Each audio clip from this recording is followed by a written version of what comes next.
Well, hello. Welcome back to another exciting edition of Coffee with Stephen.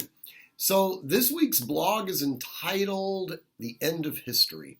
Um, Going back a number of years, in the mid 1990s, I discovered a modern American political philosopher named Francis Fukuyama. And I think his works are absolutely fascinating to read. I highly recommend that you digest all of his very copious journals that he's written.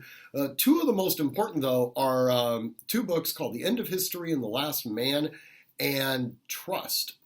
And all the crap that we're going through right now with the petite tyrants, dictates of, sheltering in place, and you can't go on the beach and you can't go fishing by yourself in a canoe and everything else, started getting me to think about some of the larger forward-looking societal implications that are associated with what we're going through right now.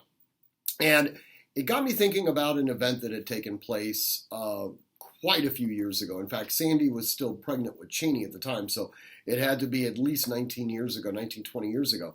A group of us had gone down to Baja California for the purposes of playing golf, of all things. And we were on this golf course, and we were there with another individual who does a lot of business in Latin America.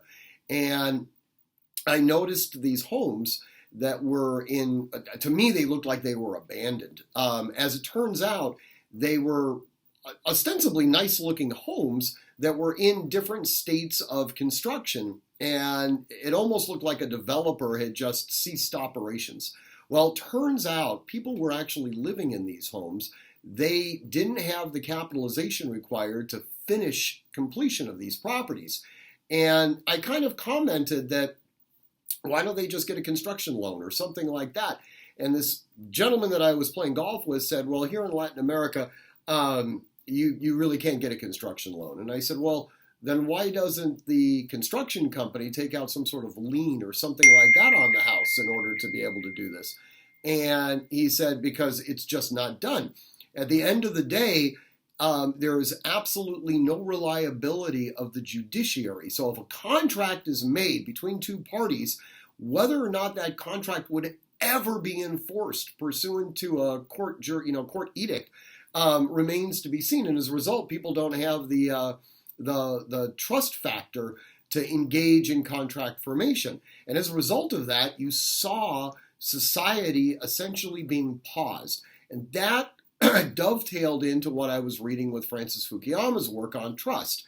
And basically, if you don't have a strong judiciary, if you don't have a fundamental belief system that the people that you have given power for the controls of government are not in fact working in your best interest, that it doesn't jive with the way society operates, then we effectively boycott these government institutions. And if we boycott these government institutions, society isn't able to function as freely as possible, especially when it comes to the credit markets.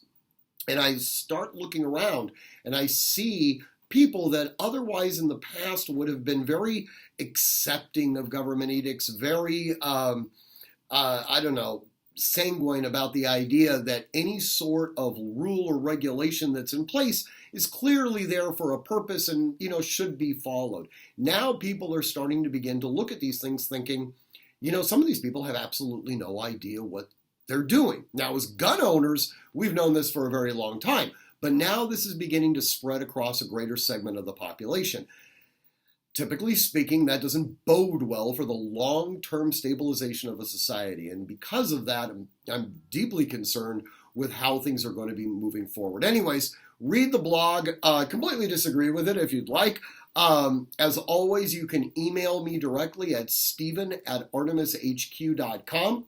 And as always, I want you to train constantly, train consistently, train repetitively, and train with purpose. But above all else, stay safe.